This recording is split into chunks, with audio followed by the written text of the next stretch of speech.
For many people who grew up in the late 1990s and early 2000s, few places were exciting as local internet cafes. Long before smartphones and high-speed Wi-Fi social media apps lived in our pockets, internet cafes served as gateways to a brand new digital world. There were places where people could browse the web, send emails, play games, and connect with friends across the globe. Today, however, internet cafes have largely disappeared from many countries. Once packed with customers and buzzing with activity, countless internet cafes have closed their doors. So what happened to these once essential spaces, and why do so many people remember them so fondly? To understand their popularity, we need to go back to a time where internet access was not something people took for granted. In the 1990s, owning a computer was still relatively expensive, and many households did not have internet connections. Even for those who did, connections were often slow and unreliable. Dial-up internet required trying up a phone line, and downloading even small files could take several minutes, in some cases hours. Internet cafes solved this problem by providing affordable access to computers and the internet, for a small fee of course. Customers could use a computer for an hour or more and explore a digital world that was still new and exciting. For many people, their first online experience happened inside an internet cafe. It was where they created their first email accounts, discovered search engines, and explored websites from around the world. It was also where many people used services like MSN Messenger, Yahoo Messenger, as well as Facebook. These cafes quickly became important social spaces. Students gathered to work on projects, travelers checked their emails, and job seekers searched for opportunities.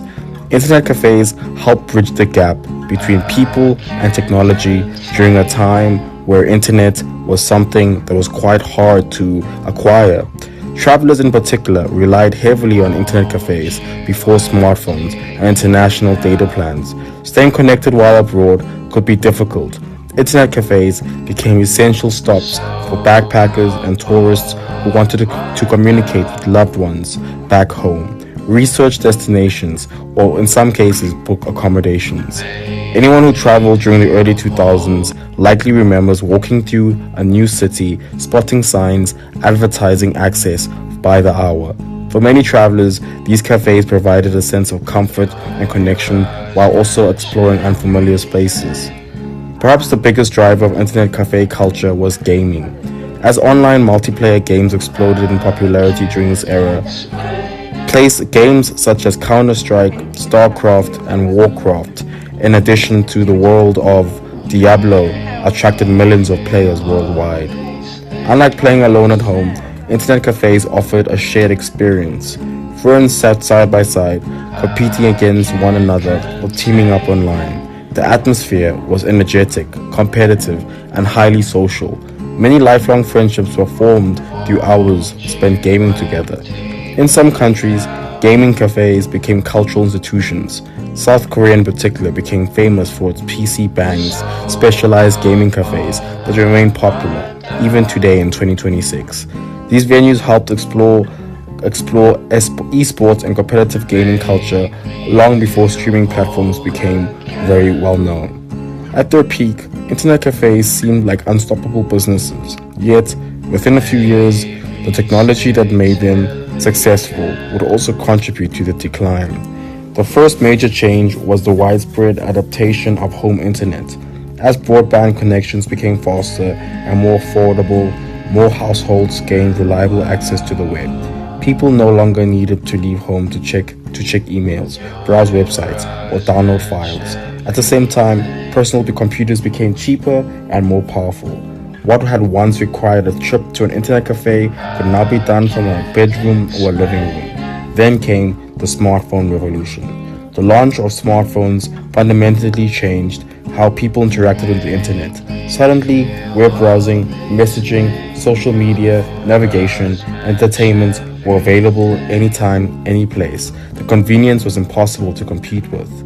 Why travel to an internet cafe to send a message when you could do it instantly from your smartphone? Why pay for a computer when the internet was always available in your pocket? As smartphones became more affordable and the mobile internet expanded, customer numbers at internet cafes declined dramatically. Many businesses struggled to adapt and eventually closed. Yet, internet cafes have not disappeared entirely. In some parts of the world, they continue to serve as important functions. In regions where internet remains expensive or limited, internet cafes still provide valuable access to technology and information. For many people, internet cafes represent more than just a business model. They symbolize a unique period in history when the internet still felt new and full of possibilities. Every visit felt like an adventure. Every login opened up a door to a world that seemed larger and more connected. Internet cafes helped introduce millions of people to the online world. They connected travelers, students, gamers, and communities during a time of rapid technological change. Although many have vanished, their influence remains an important chapter in the story of the world. They may be gone from many streets around the world, but for those who experienced them, internet cafes will always be remembered as places where the digital age truly began. As always, thanks again for listening, and please, wander always, but please, wander safely. Do not forget to like and subscribe.